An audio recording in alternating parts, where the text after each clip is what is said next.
सुर में गाना सीखिए पाधानीसा ऐप के साथ। AI powered personal music teacher from Saregama.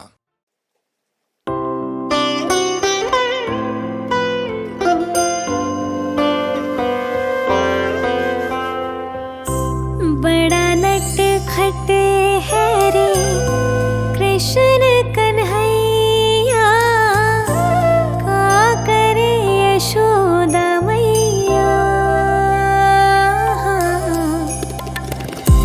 बड़ा नटखट है रे कृष्ण कन्हैया, का करे यशोदा मैया। बड़ा नटखट है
उनसे निगाहें जब से मिलाई, ये सारी दुनिया लागे हर जाई।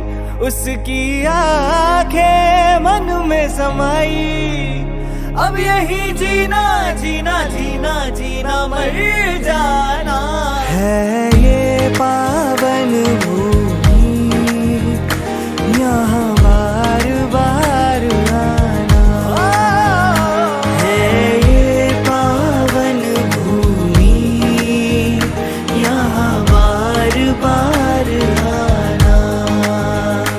आदिनाथ के चरणों में आकर के झुक जाना है। ये पावन भूमि, यहाँ बार बार आना।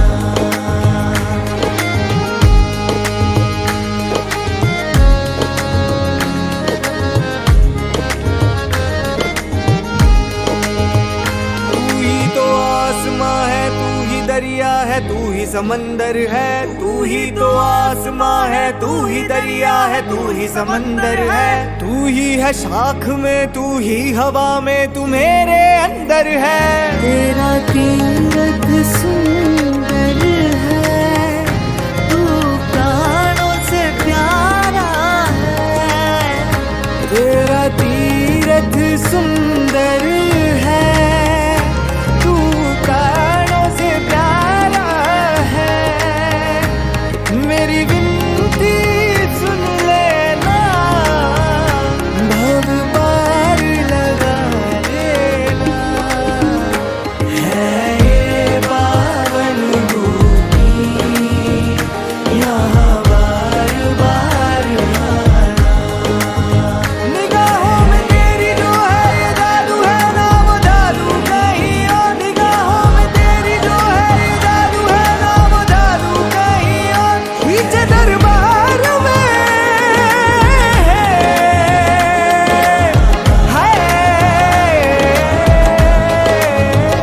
पीछे दरबार में मुझको तेरी ये प्रेम की डोर।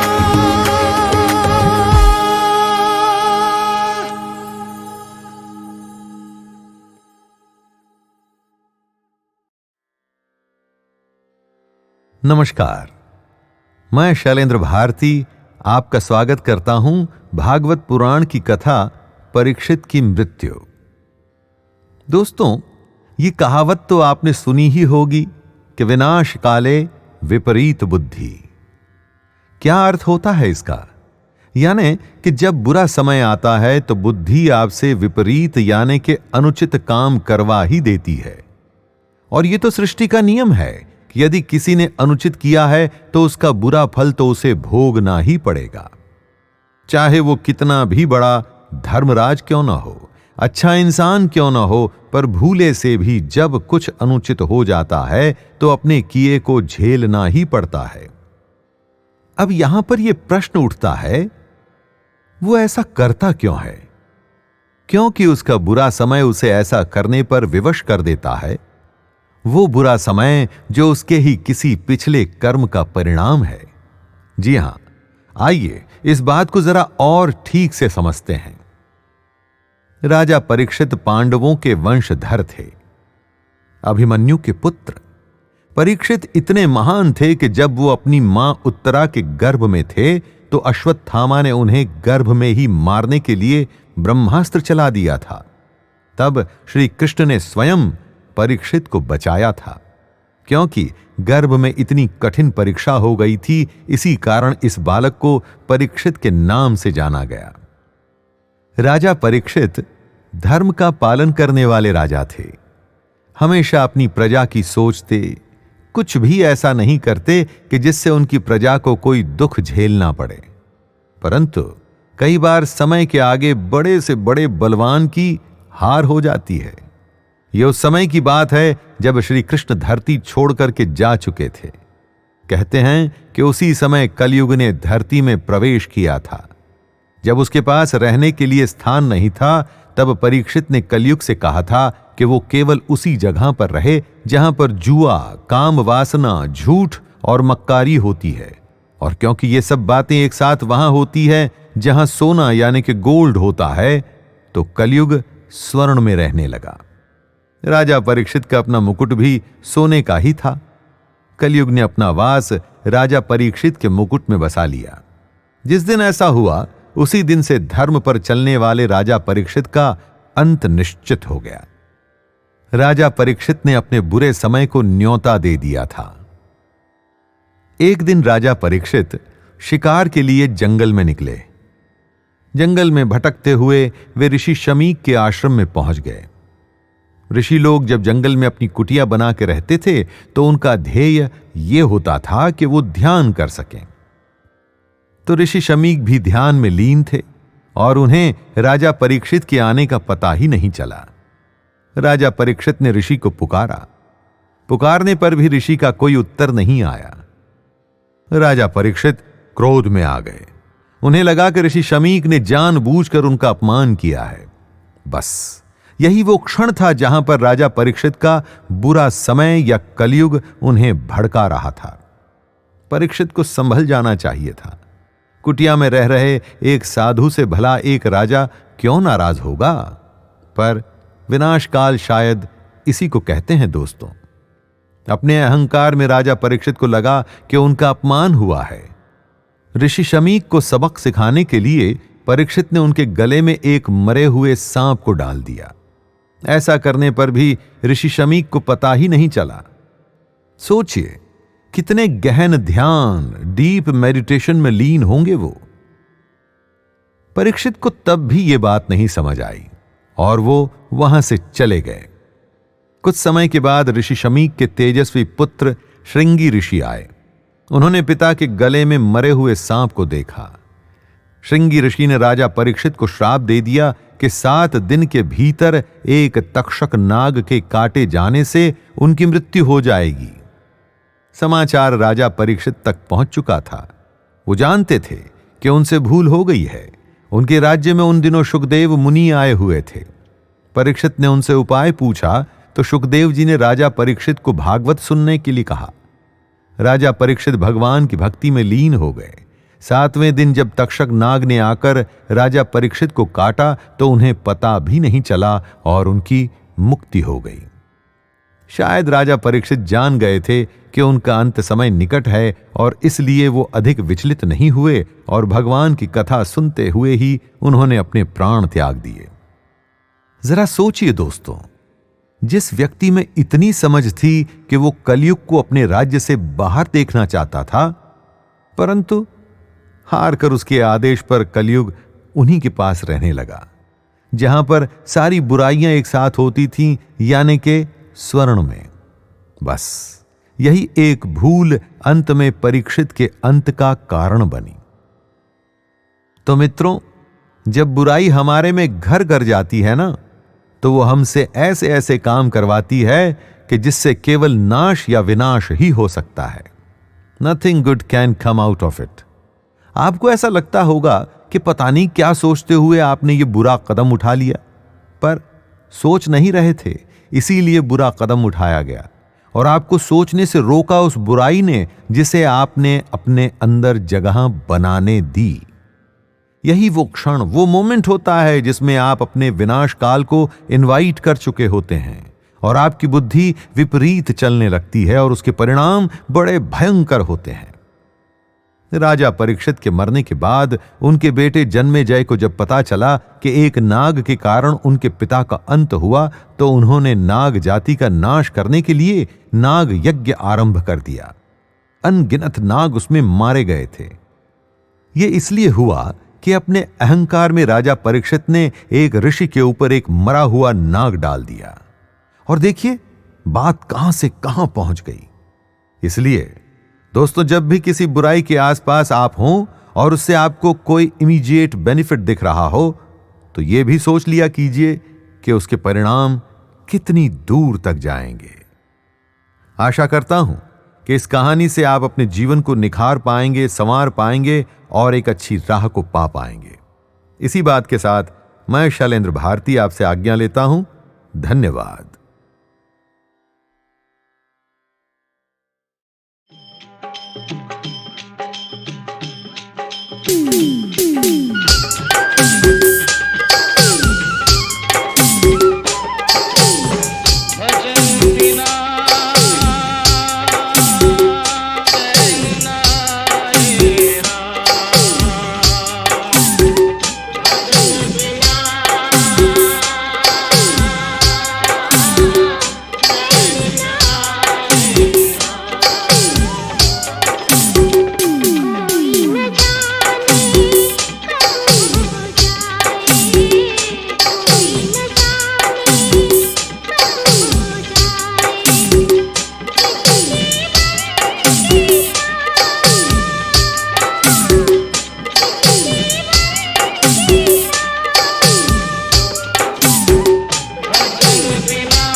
अयनेषु च सर्वेषु यथा भागमवस्थितः भीष्ममेवाभिरक्षन्तु भवन्तः सर्व एव हि।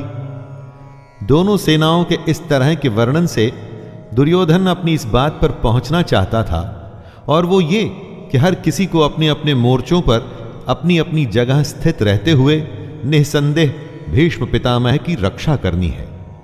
कहने का मतलब, आप होने वाले युद्ध में सबसे अधिक उसकी रक्षा करते हैं जो आपके लिए युद्ध के लिए सबसे अधिक आवश्यक हो। जैसे कि दुर्योधन और उसकी सेना के लिए भीष्म पितामह हैं।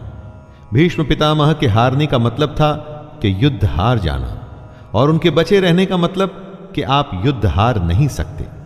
अपनी सबसे बहुमूल्य चीज को तब तक बचा के रखना चाहिए जब तक कि आप युद्ध पर विजय प्राप्त न कर लें। समं काय शिरो ग्रीवं धारयन्नचलं स्थिरः संप्रेक्ष्य नासिकाग्रं स्वं दिशश्चानवलोकयन्।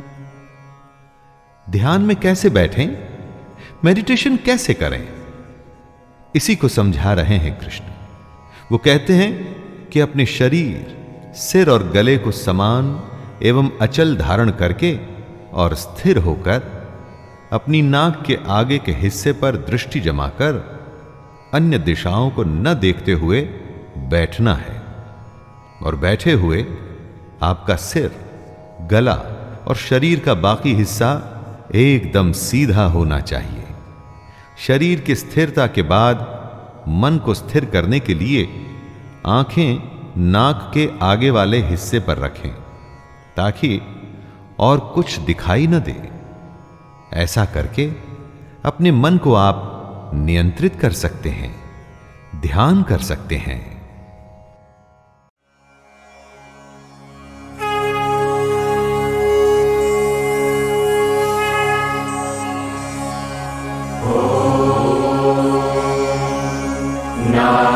नारायणाय विद्महे वासुदेवाय धीमहि तन्नो विष्णु प्रचोदयात्। स्वाहा।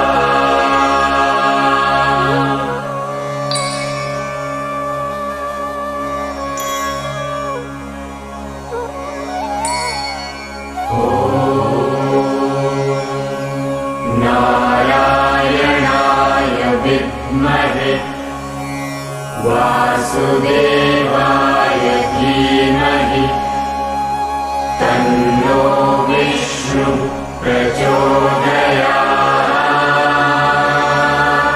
स्वाहा।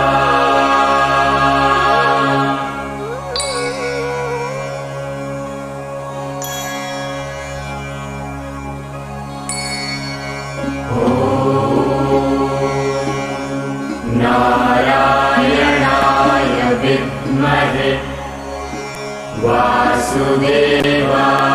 धीमहि तन्नो विष्णु प्रचोदयात्। स्वाहा।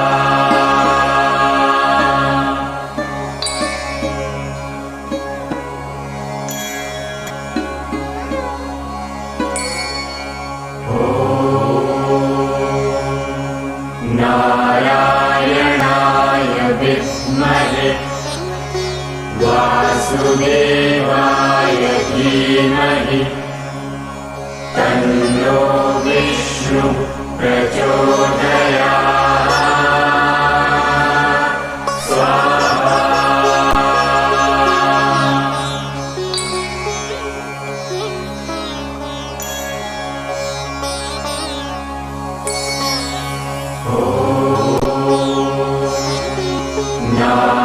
नारायणाय विद्महे वासुदेवाय धीमहि तन्नो विष्णु प्रचोदयात्। स्वाहा।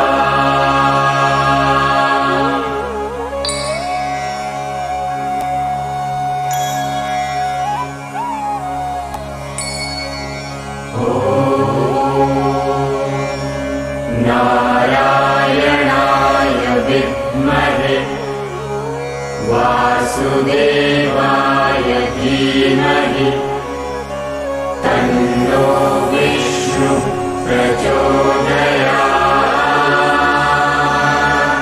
स्वाहा।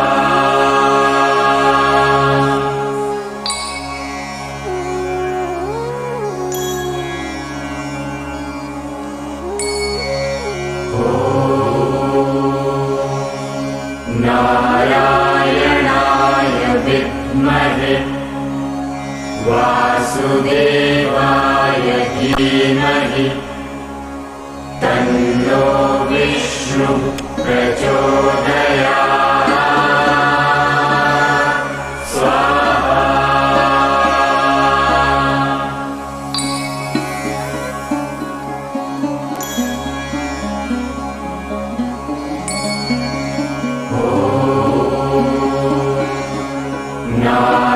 नारायणाय विद्महे वासुदेवाय धीमहि तन्नो विष्णु प्रचोदयात् स्वाहा।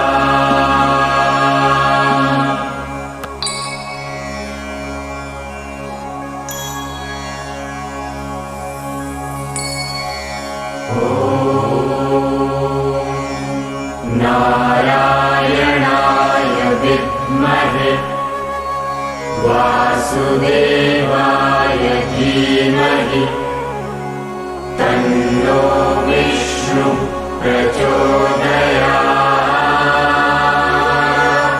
स्वाहा।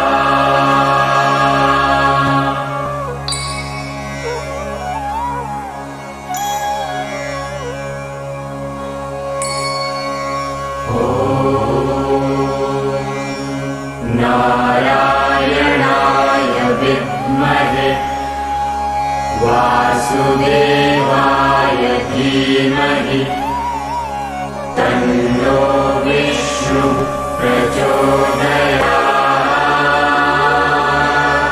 स्वाहा।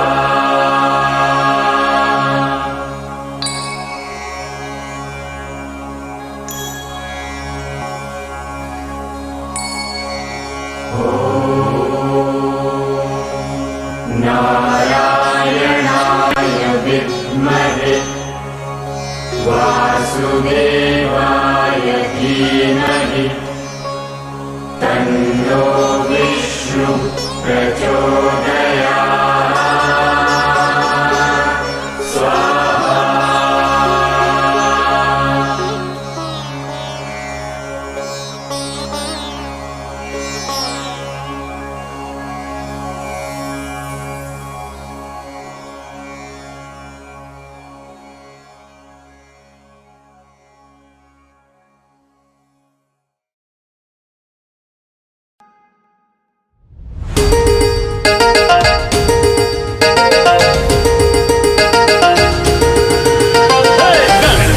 बाप्पा मोरया अगले बरस तू जल्दिया।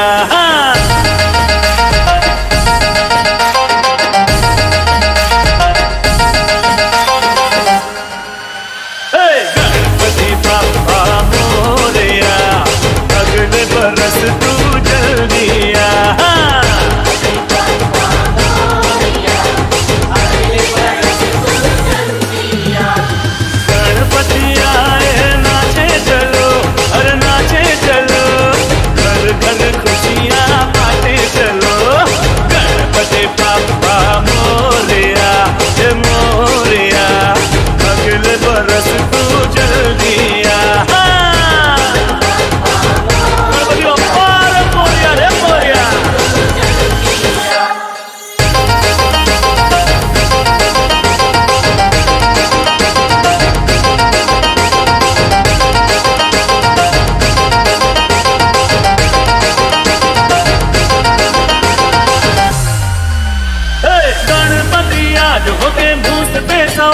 उनकी प्रतिमा है कैसी ये भोली, उनकी प्रतिमा है ये कैसी भोली। आज खुशियों से भर लो ये झोली। गणपति बाप्पा मोरया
या निशा सर्वभूतानां तस्यां जागर्ति संयमी यस्यां जाग्रति भूतानि सा निशा पश्यतो मुनेः।